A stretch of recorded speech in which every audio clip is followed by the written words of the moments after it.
Joo, eli tämän päivän luukkua me ei välttämättä saada laitettua, koska se vaan niinku lagaa. Elikkä tuossa eilisen luussa mun olisi pitänyt avata tää, mä editoin sitä ja no se ei vaan niinku toimi se video, joten me mentiin avaa toi Kinder-kalenterihomma, niin se on nyt sellainen korvausvideo. Me nyt avataan sun kanssa tästä nää 2 luukkua. Kinderpatukka ja sit mä avaan mun tädin tekemän kalenterin. Kakkosluukusta se oli punainen tonttulaki päähän sujahtaa, Isla joulun salaisuuksiin kurkistaa. Salille matkaa hyppelee reippaasti, tanssijalat kulkee niin vauhdikkaasti.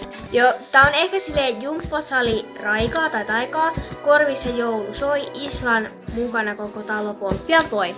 Mä toivoisin Bountia. Bounty!